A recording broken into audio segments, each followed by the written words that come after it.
Hello, everybody, and welcome back to another day. Hopefully, the names has not scared you off yet. It hasn't scared me off. I'm still here, and I hope you're with me. We're going to keep plugging away.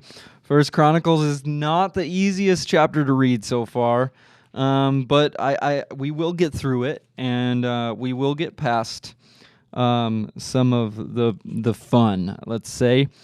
So we're in First Chronicles chapter 9 today is where we're kicking off. So First Chronicles chapter 9. Let's see. And it starts with, so all Israel was listed in the genealogical records in the book of the kings of Israel. The returning exiles. The people of Judah were exiled to Babylon because they were unfaithful to the Lord. The first of the exiles to return to their property in their former towns were priests, Levites, temple servants, and other Israelites. Some of the people from the tribe of Judah, Benjamin, Ephraim, and Manasseh came and settled in Jerusalem. One family that returned was that of Uthai, son of Amminahab, son of Omri, son of Imri, son of Bani, a descendant of Perez, son of Judah. Others returned from the Shilonite clan, including Asaiah, the oldest, and his sons. From the Zerahite clan, Jewel returned with his relatives. In all, 690 families from the tribe of Judah returned. From the tribe of Benjamin came Salu, son of Meshulam, son of Hodaviah, son of Hasanua, Ibnei, son of Jeroham, Elah, son of Uzai, son of Micri, and Meshullam, son of Shephatiah, son of Ruel, son of Ibnishah.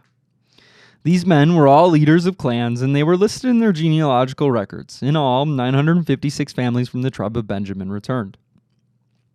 The returning priests. Among the priests who returned were Jediah, Johorarib, Jachin, Azariah, son of Hilkiah, son of Meshullam, son of Zadok, son of Merath, son of Ahitub. Azariah was the chief officer of the house of God. Other returning priests were Adiah, son of Jeraham, son of Pashur, son of Malchijah, and Masai, son of Adiel, son of Jazerah, son of Meshullam, son of Meshilemeth, son of Immer. In all, 1,760 priests returned.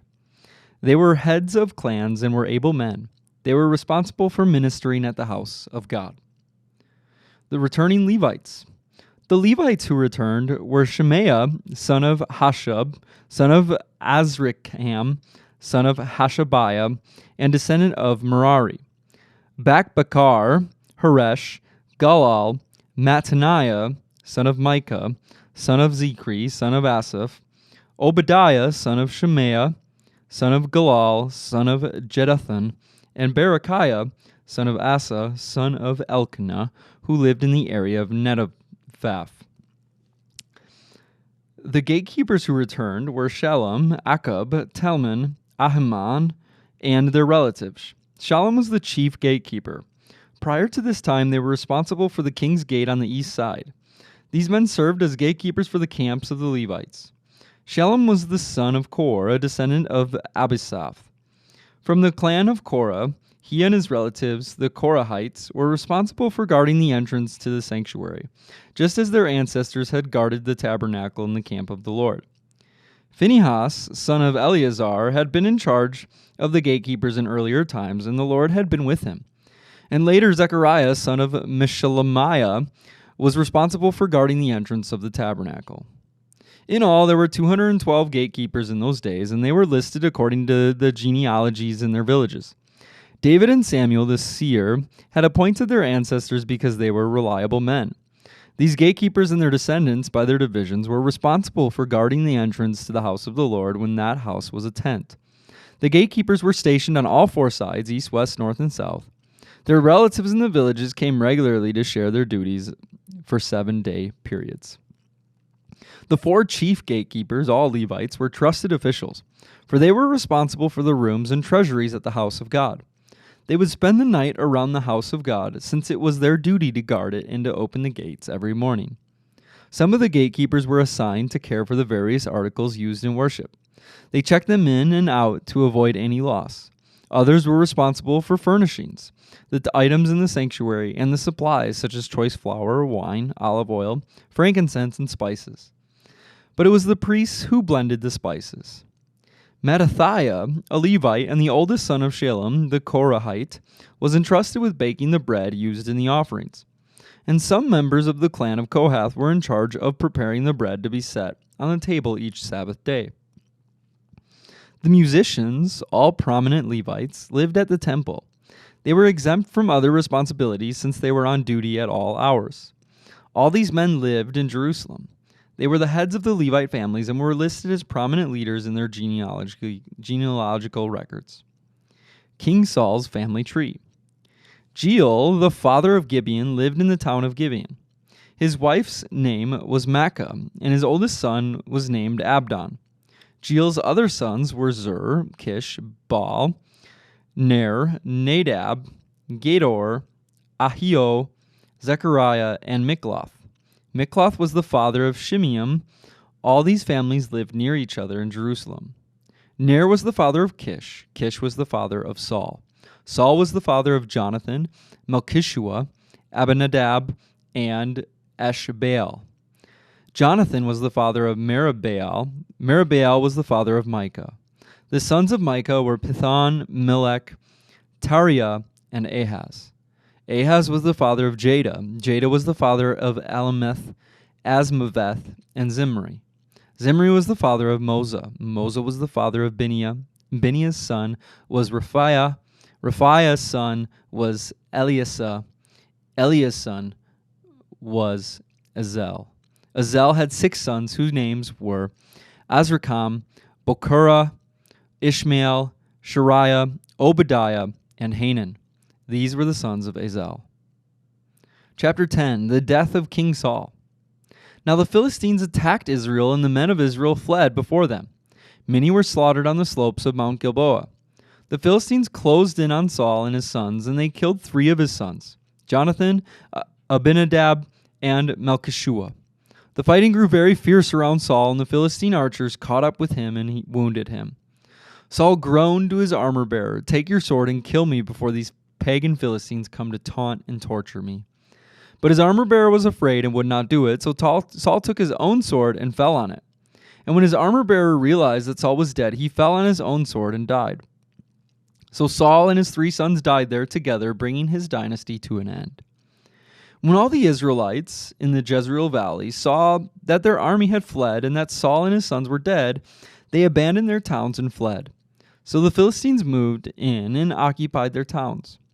The next day, when the Philistines went out to strip the dead, they found the bodies of Saul and his sons on Mount Gilboa. So they stripped off Saul's armor and cut off his head. Then they proclaimed the good news of Saul's death before their idols and to the people throughout the land of Philistia. They placed his armor in the temple of their gods, and they fastened his head to the temple of Dagon. But when everyone in Jabesh Gilead heard about everything that the Philistines had done to Saul, all their mighty warriors brought the bodies of Saul and his sons back to Jabesh. Then they buried their bones beneath the great tree at Jabesh, and they fasted for 7 days. So Saul died because he was unfaithful to the Lord. He failed to obey the Lord's command, and he even consulted a medium instead of asking the Lord for guidance. So the Lord killed him and turned the kingdom over to David, son of Jesse.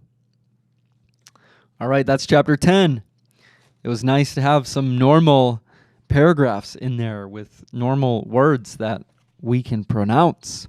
And then we flip over to Acts chapter 27. We are in today, Acts chapter 27. We're going to be reading the second half of it. So we'll be reading verse 21 through 44. So Acts 27, verse 21.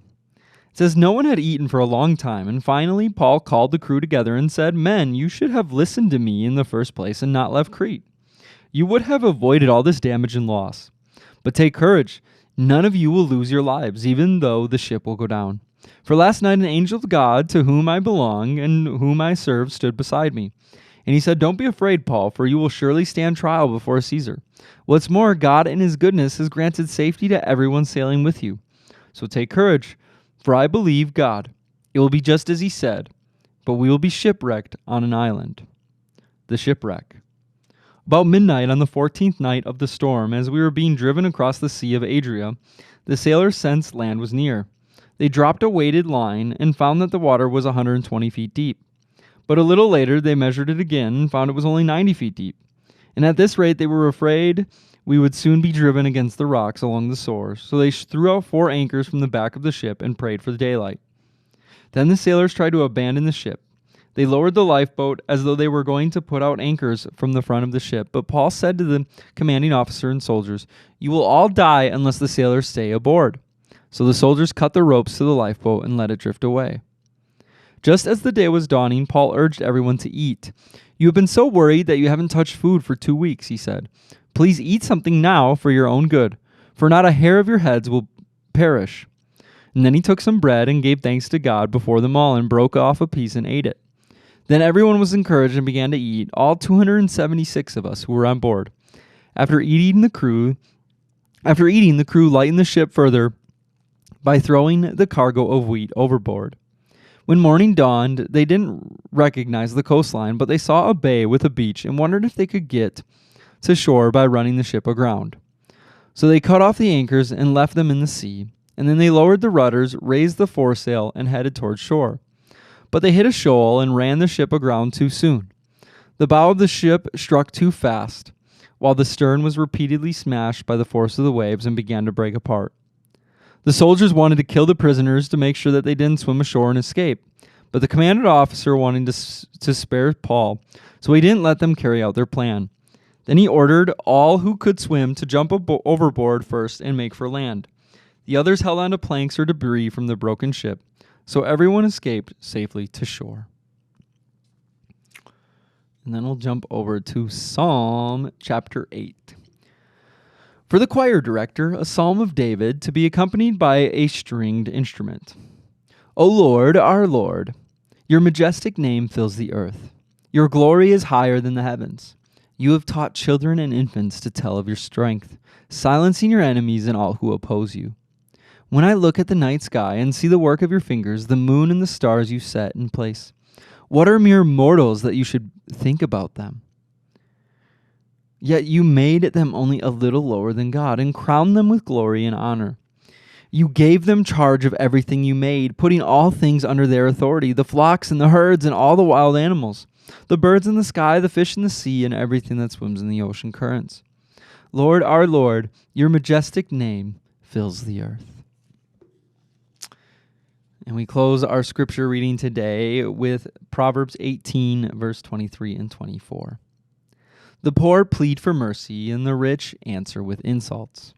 There are friends who destroy each other, but a real friend sticks closer than a brother.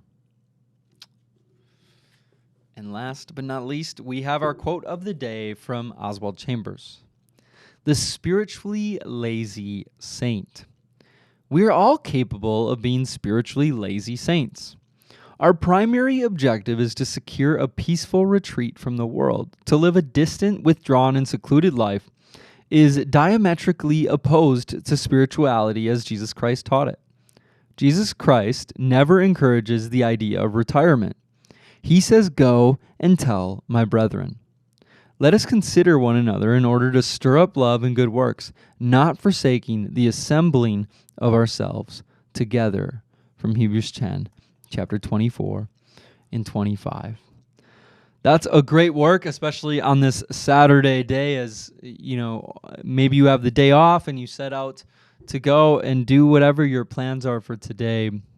This quote from Oswald Chambers says, hey, we're never meant to live a secluded life where we kind of go and internalize everything and go into our cocoon and go and hide in our caves.